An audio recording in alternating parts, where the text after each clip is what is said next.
wait for people to come on. Happy Sunday. If you're watching this on a Sunday, and if it's a different day, happy whatever day or night that is.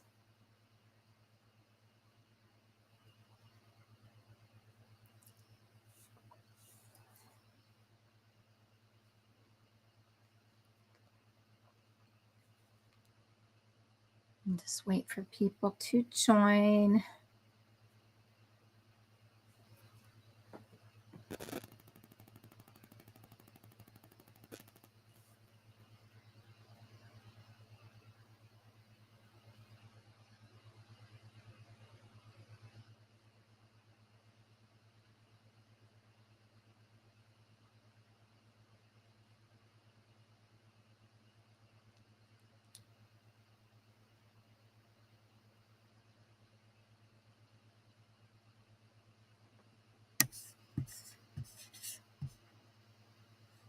All right. Good morning, everybody. Hey, Larry. Good morning.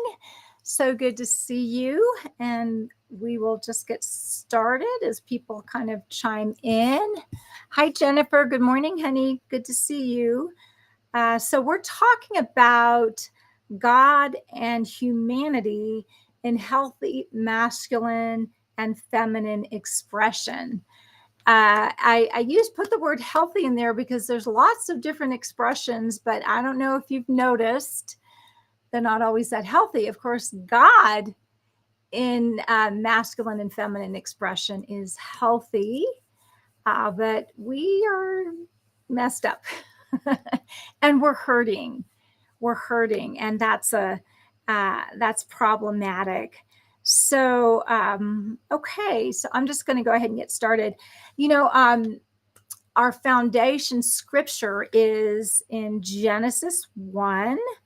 Let me find it. Okay. Genesis 1:27. I'm reading from the New Revised Standard Version, updated edition. It's the longest title ever. It says, so God created humans in his image, and in the image of God, he created them, male and female, he created them. And so God created humanity in masculine and feminine expression in his image. And it's interesting when you do a study about God, like I did in my most recent book. I'm going to do a shameless plug here. Let's say God, male and female. I've got to get the subtitle right. Healing our image of God, healing our image of ourselves and one another. This book is all about a study of God in masculine and feminine expression, which is huge because we've all heard of God the Father, who's masculine. Yes, we need, oh my goodness, do we need a masculine father, a healthy a father in healthy masculine expression? And then we have Jesus, who is masculine. And we need him as a brother, as a friend, as the bridegroom in masculine expression. And then we have Holy Spirit, who is all feminine in the Old Testament, masculine, feminine, and neutral in the New Testament. And so we have a masculinity and femininity within the Godhood. Even God, the Father, has breasts and a womb. Well, I don't know. It's allegorical. Don't make anything weird out of that. But there's a father with feminine expression.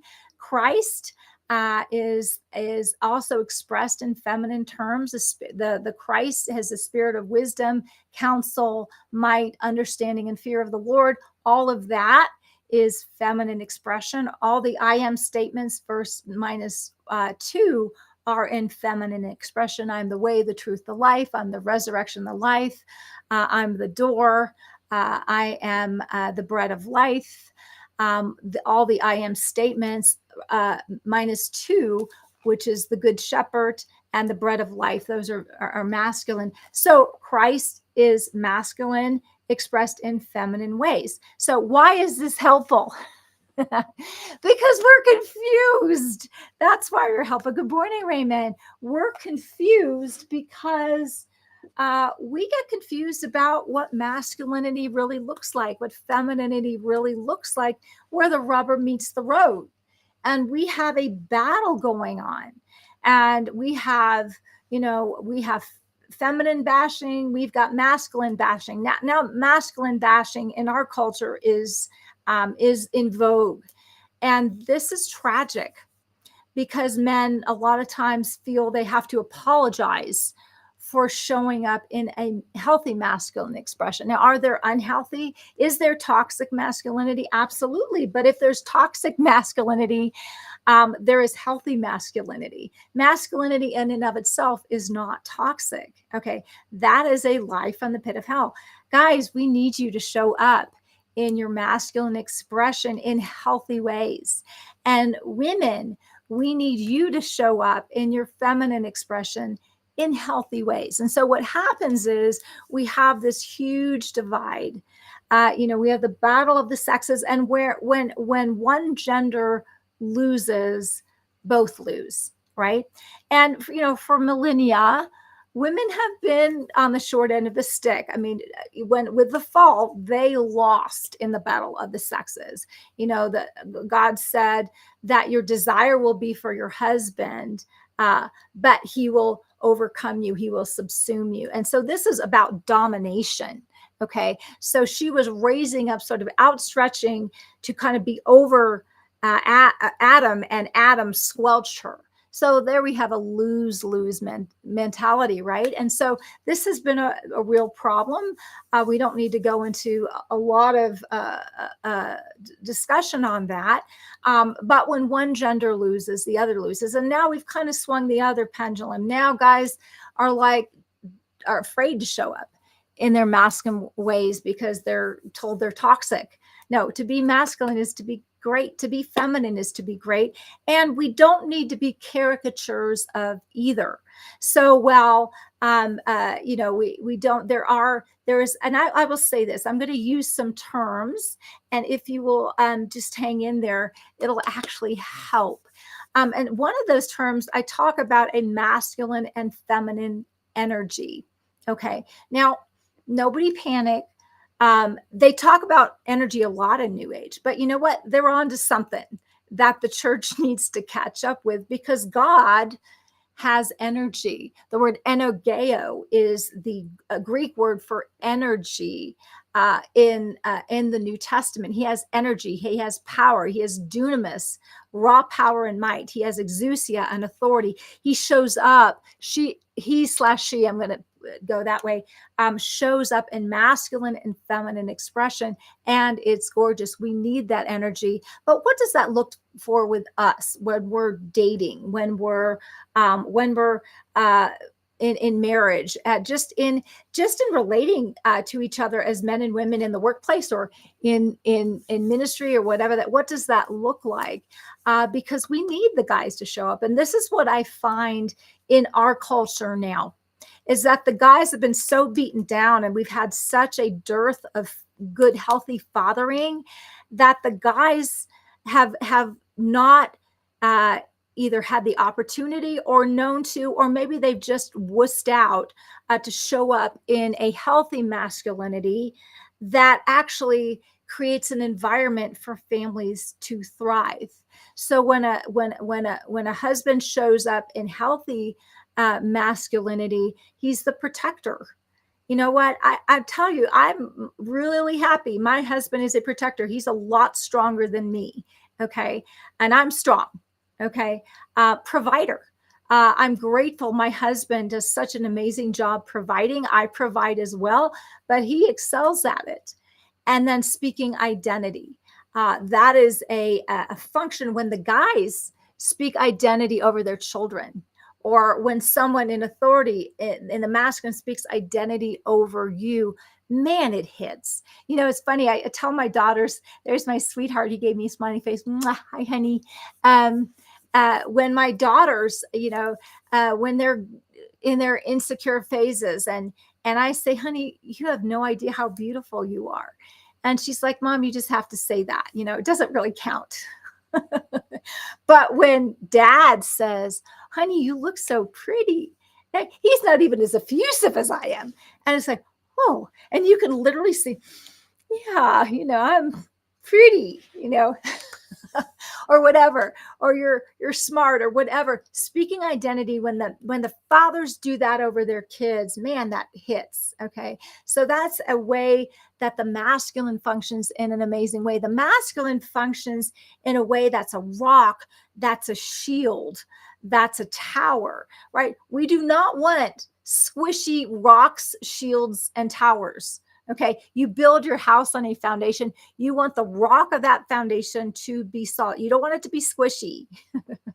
You don't want it to be wussy. You don't want it to be all emotional. You want it to be solid and firm. Okay.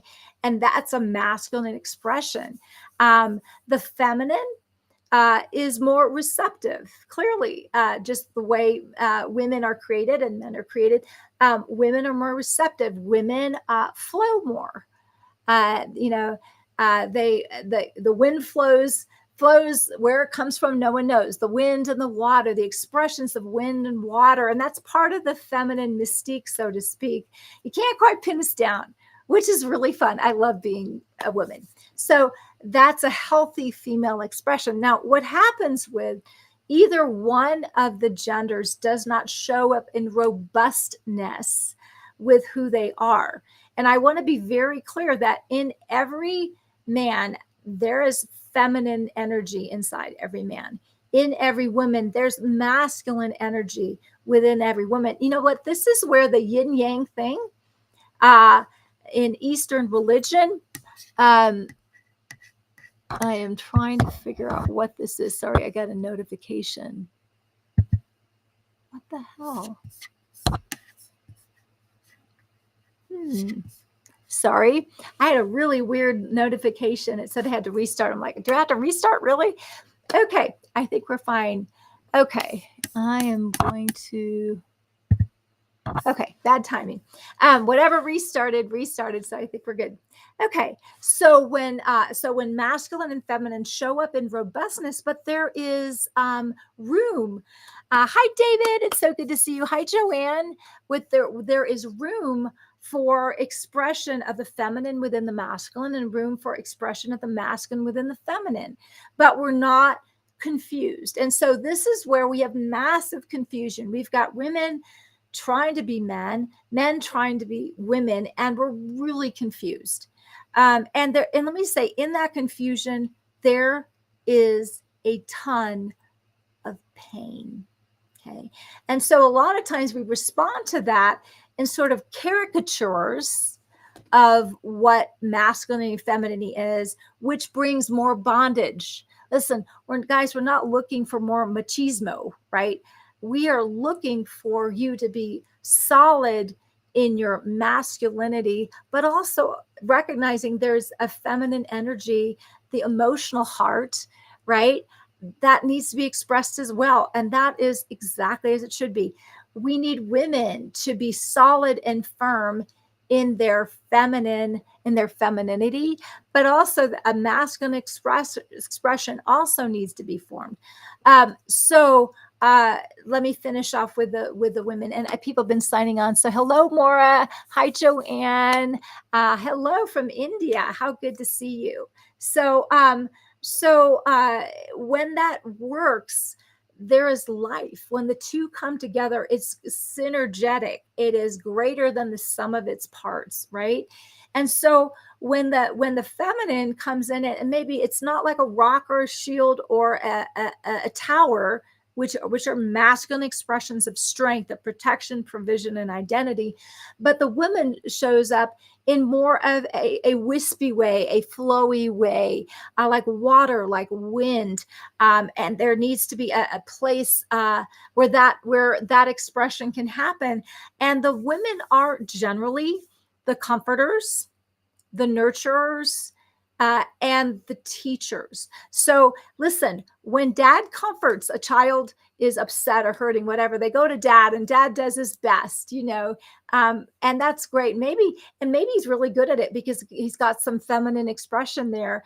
But man, when they go to mom and she's healthy in her femininity, boy, like I feel comforted now. I'm good. I'm going to go play now, right? The nurturers. When you even think of how women are designed as childbearing, as breastfeeding. I'm sorry if anybody's freaking out, but you guys are mature. You can handle this. So what they're literally giving of the substance of their body for that child, they're actually creating soil for that child to grow.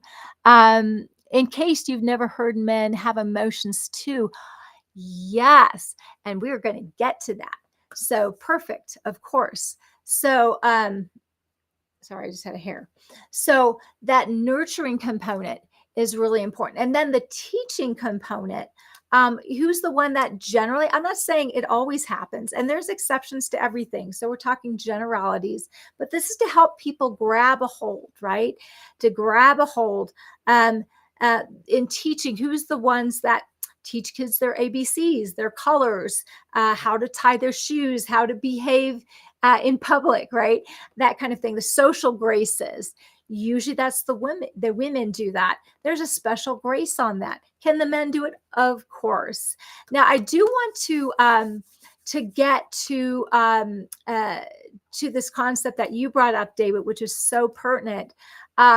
So what happens when we're stuck in a mold? Remember I said we're not supposed to, it's not healthy to stay in a stereotype. So a stereotype of masculinity would be like the machismo, the uber masculine and no feelings, right? That's actually not healthy because guys, you have hearts that are gorgeous. And with those hearts, you have emotions. And so, one of the things as I'm coaching the guys who have learned to stay, hey, Nate, so good to see you. And Raymond, you said, I miss the comfort of my mom used to give me so much. I know that's so beautiful. And I know how much you miss your mom. So, when the guys in their gorgeous hearts are disconnected from their hearts, they're living kind of half a life. So sometimes men learn because they weren't supposed to in a unhealthy, toxic, masculine, maybe upbringing or whatever, where they weren't allowed to express they weren't allowed to cry. They weren't allowed all of that. They were whatever, where that was not nurtured. Like, oh my goodness, it's heartbreaking. So they learn to kind of stay in their brains or get a stoic or disconnect from their hearts. They're living like a cardboard life. Unless your heart is fully alive, you are not living a full life. And that's actually true for the women too, right? But the men have been shut down in their emotions a lot more than the women. And that's heartbreaking. That's heartbreaking. But in those emotions, do you know you can still be that strong masculine protector, provider, speaking identity, being that like that tower, that shield, that rock, but still have emotions. And one of the people in the Bible that actually did that really well is actually Jesus Christ. Jesus had no problems expressing his emotions, but man, he was strong. He didn't yield, right? Yes, it's okay for men to cry. And let me tell you, men, it's necessary. You have a heart, and where you've been hit and there's grief, oh my God, give yourself the space to grieve, to cry. Now, women, a lot of women may have also been shut down in this. They learned it was not safe to be in their emotions as well. So they're shut down and disconnected from their heart. Crying is healthy. It is so healthy for both the men and the women, but just sometimes it's harder for the guys to allow that to happen. But man, it's so freeing because you were created to live with your heart online, not compartmentalized. Let me just talk a little bit about my husband, who is fabulous. So Brian is robust in his masculinity. He was trained as an F-14 fighter pilot. So in that particular construct, it's a very masculine thing. Talk about protection and provision. Okay. But in that, if you are trying to land your F-14 Tomcat at night on an aircraft carrier, you better not be all squishy inside. You better actually have those emotions compartmentalized, because you got to get her done, babe.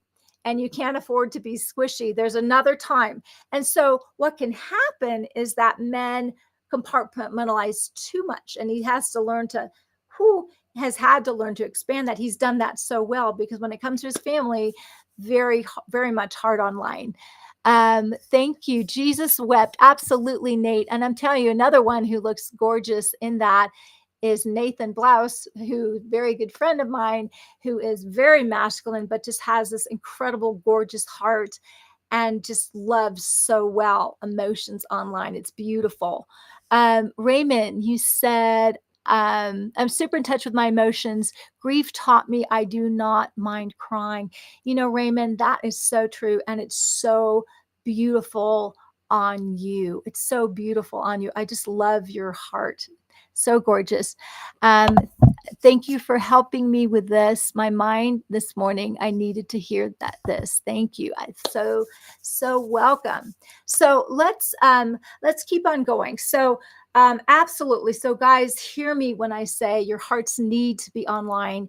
That you don't want to live your whole life, and you're not really living life if your hearts are not online. And that means, and this goes for the women too, if whatever's in your heart, whether it's pain or loss or whatever, which is usually why we disconnect from our hearts, because we don't like feeling those emotions. Well, those emotions, as you process them, that will be temporary.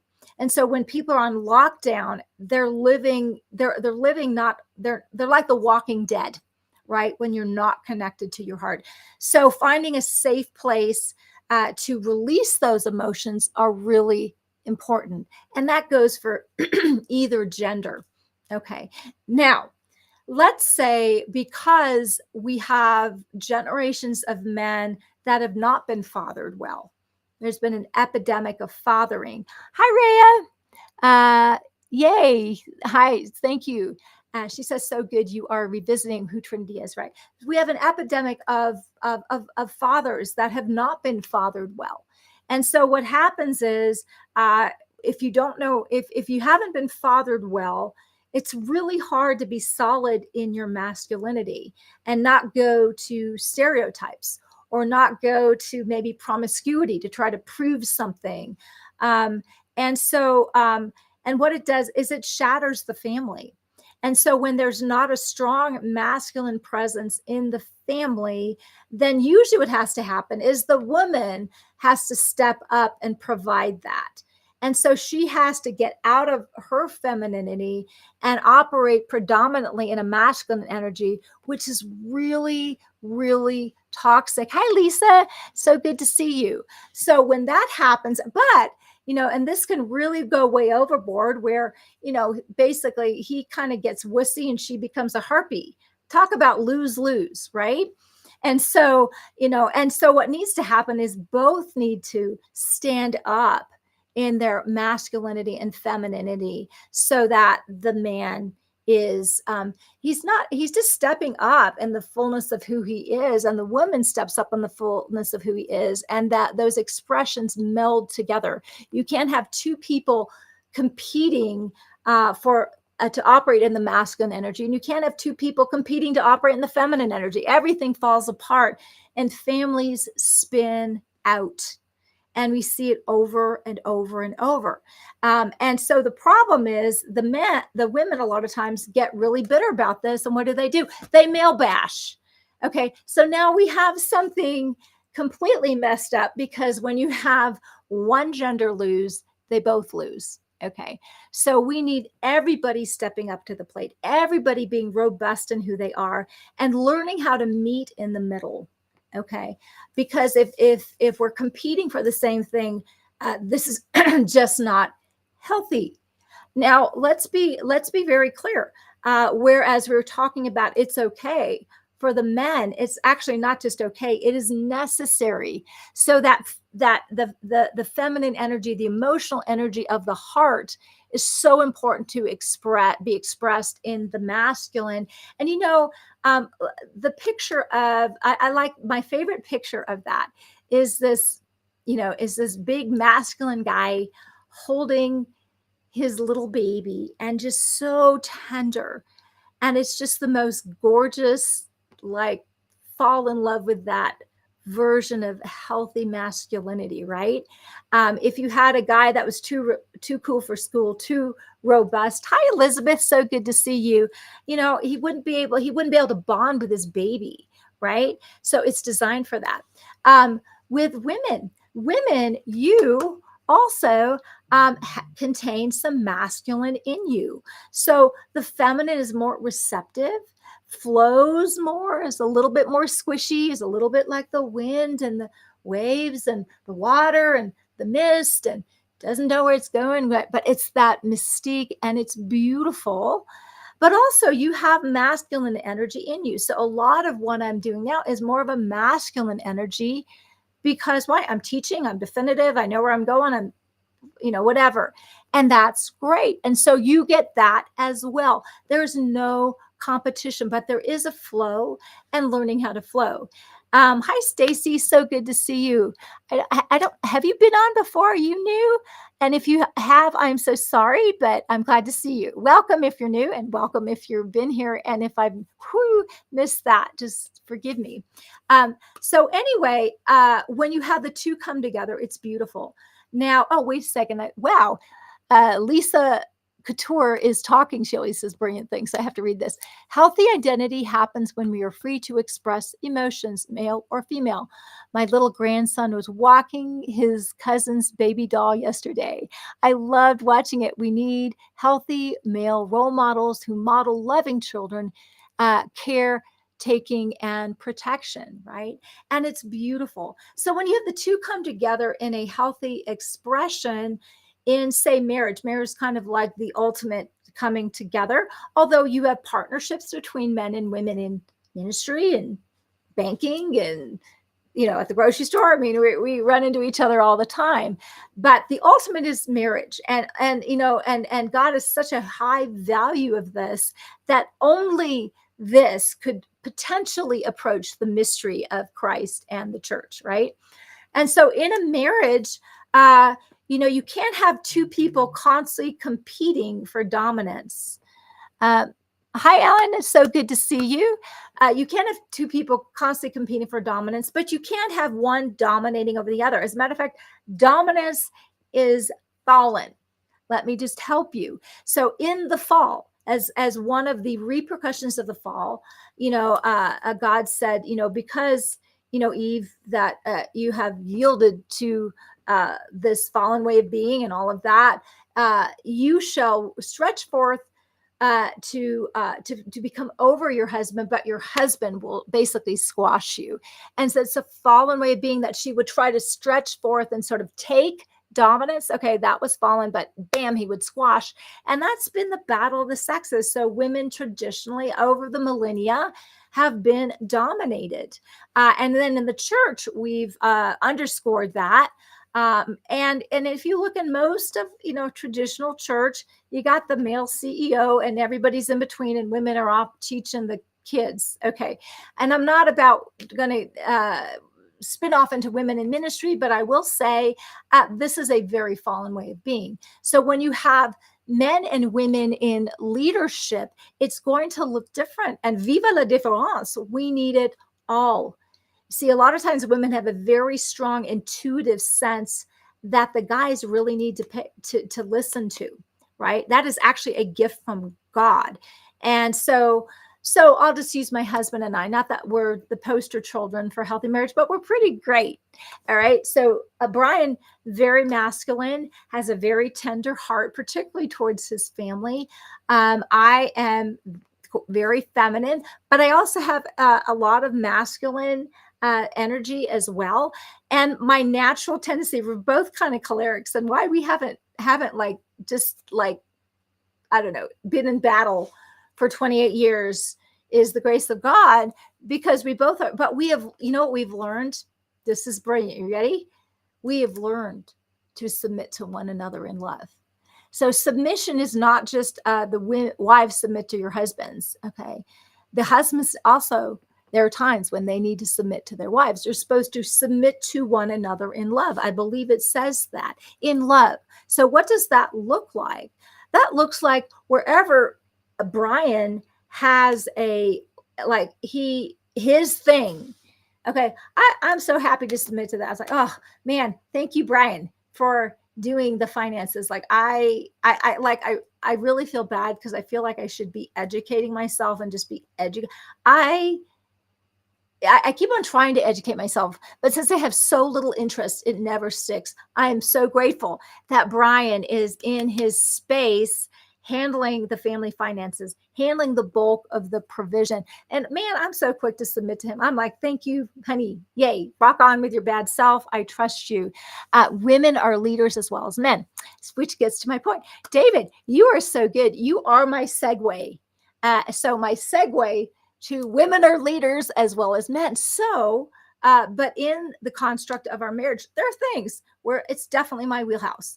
When it comes to the spiritual thing, I know we say that husbands are the priests of the home. But let me just think, oh, yeah, so are the women. Women are also priests. And let me just say this, God has equipped me with a spiritual anointing, an apostle and a prophet. So Brian's very quick to defer to me in spiritual matters. Does he have an opinion? Of course. Does he have times we disagree? Of course. That's okay.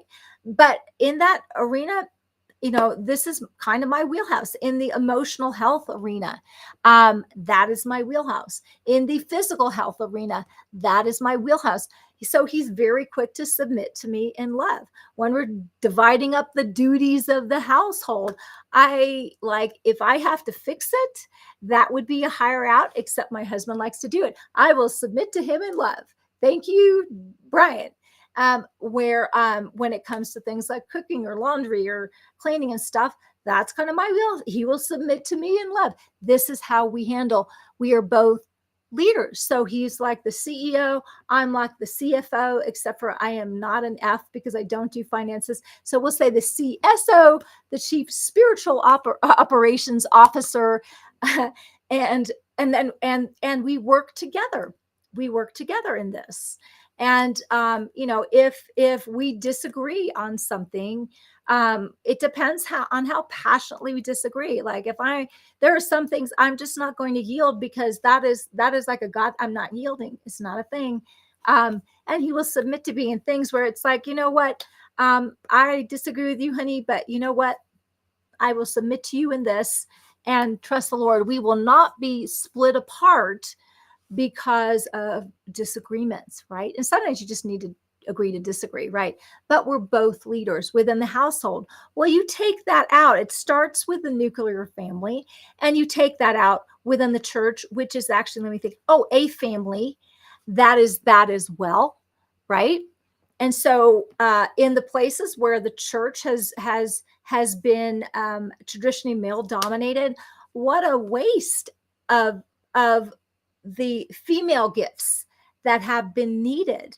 And it's so beautiful to see women rising up in that, and not just relegated to children's church and I don't know, making the announcement or whatever, but to whatever that looks like.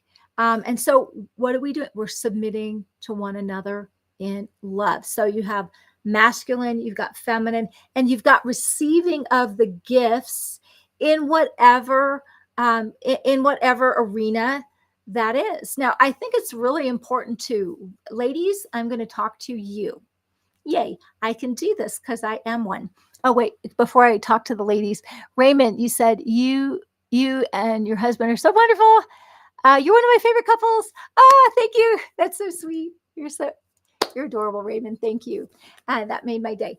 Okay. So ladies, I do want to talk to you because what's happened in the waves of feminism, excuse me. The first wave of feminism was really important. This was getting the vote. Hello, women are adults. They need a vote and a voice. Okay, excellent. The second wave of feminism, equal pay for equal work. Or if you're doing equal work, you should get paid equal.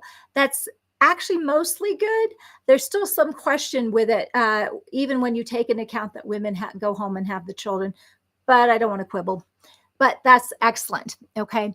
Where this third wave of feminism, which is more about women taking on a lot of masculinity. So in a, I would say, a very toxic way.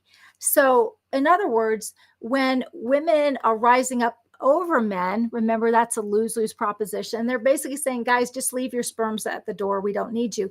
How freaking insulting is that? Who loses? Everybody. Everybody loses when this hookup culture that a lot of the generations, my kids' generations, are under. In other words, we just hook up because we got sexual needs. It doesn't really mean anything and whatever. People are bleeding out. People are bleeding out. And a lot of the women take on the same attitude. They get this callousness where they separate their hearts from their sexual expression, and there's just bleed out. There's just bleed out. And for the men too. Which, you know, the issue, the porn issue is huge. I know I'm just being real here. If it's too much for you, you know what, you guys can handle it. The porn issue is huge. And let me just say that issue, and there's no condemnation. Let me just be very clear, because I know so many Christian men. I see probably 50, if not 60% men in my coaching practice. So I hear about this a lot, and men are bleeding out with this. They hate it, but they're literally, it is a snare. It is a snare, and they're trying to get out from under. But that replaces a lot of intimacy, where men are just bleeding out with that. They're disconnected from their own hearts. So this is the only way they can experience intimacy, or a fake intimacy, which is always worse than sort of doing without for the minute. And so then trusting God for some real intimacy and getting the healing that you need for that. And so that is a lose. That, you know, a lot of guys have this attitude, this delusion, you are told, that no one gets hurt. No, everybody gets hurt.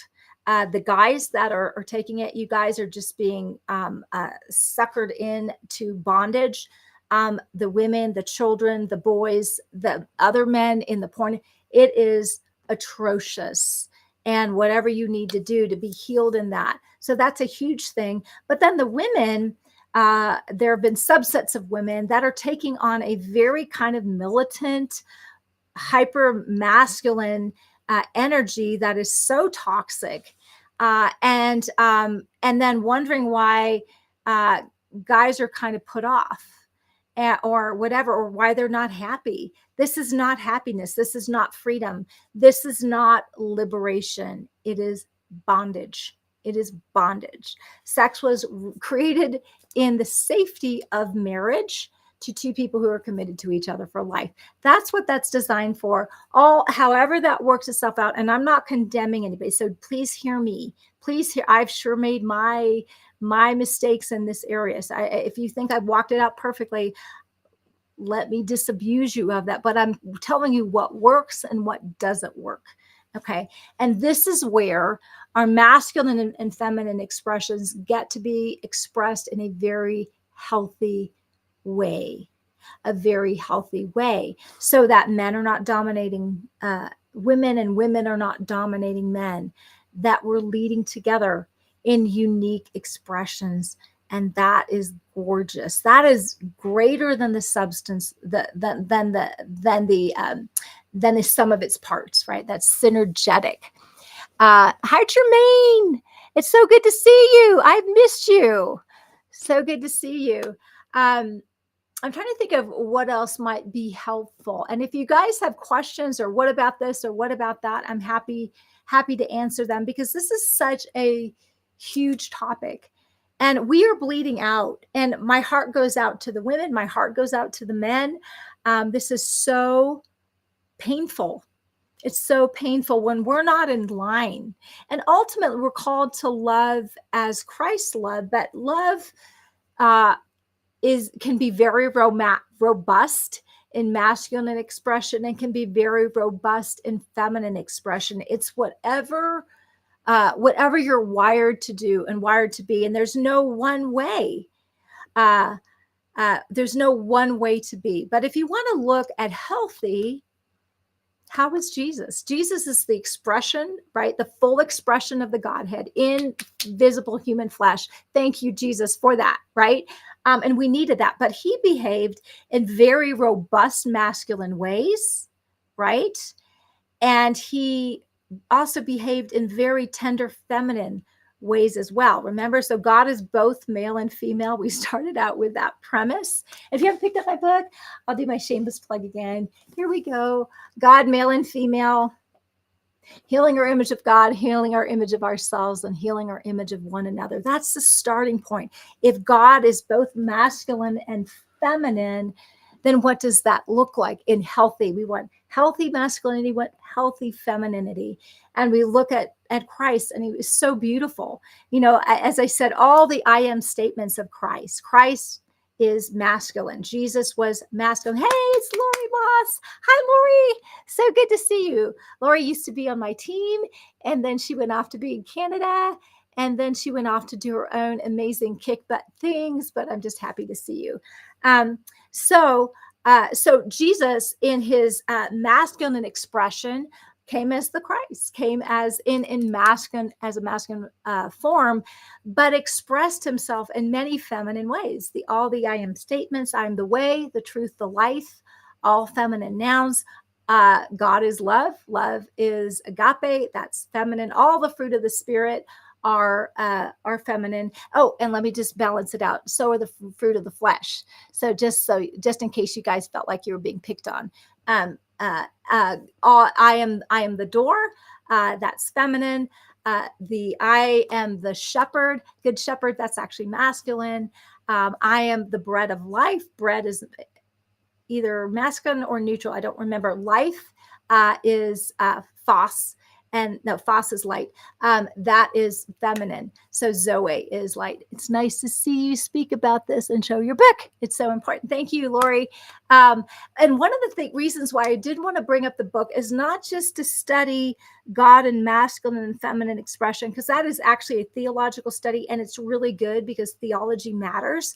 But let me just tell you where the rubber meets the road. It's not what you know in your head. It's what you know in a revelatory fashion that's expressed. Because understand, we're created in the image and likeness of God. And if we're going to get this masculinity and femininity thing right, if we're going to get our relationships functioning in a really healthy, robust, life-giving way, we're going to have to look at the one that created us. And in the back of the book, I want to say again, I do have the God encounter breaks, and what those are designed for. Hello, I'll get it out. Is for you to grapple with God in the pain point. So great, I have this understanding. You're gorgeously masculine. You're gorgeously feminine. It's so amazing. Yes. And so now, because I'm in your image and likeness, okay, I'm struggling with my identity as a man or a woman. I'm struggling with my sexuality. I'm struggling with my husband. I'm struggling with my wife. I'm struggling with abuse. I'm struggling with whatever that expression. And maybe what is probably adorable, if you actually will do that, God may take you off on something not about masculine or feminine. He may talk about something completely different, but anytime we engage with God, he is the one to help bring freedom to you. So I just really encourage you. I cannot tell you how much pain I see. It's usually private pain because people don't like to share this publicly, right? But it is incredible pain that sometimes people have their entire lives unless they start to grapple with these issues and learn what it's like. And where we don't have a ton of models all the time, we've got a lot of sort of stereotypes, but we don't always have the models that are actually workable. And so our boys and our girls need really healthy models so that they can walk this out in wonderful ways, apart from the excuse me, the mess that we've learned and created as human beings. Anyway, with that, we'll welcome Sahun. I'm not sure if I said that correctly. Forgive me if I didn't. I'm going to go ahead and sign off. If you are interested in the God Male and Female book, it is on Amazon on paperback, Kindle, and Audible in my own voice. So you get all my quirks. It's just a thing. And I definitely recommend that too. It's not super expensive, which is nice. But I did a lot of work for years on this. So anyway, guys, I'm going to go ahead and sign off. Thank you, David. It's so good to see you. Always a joy. Thank you guys for joining. Share this with someone who needs this. Love you guys. Have a great day. Bye-bye. Bye, Lori.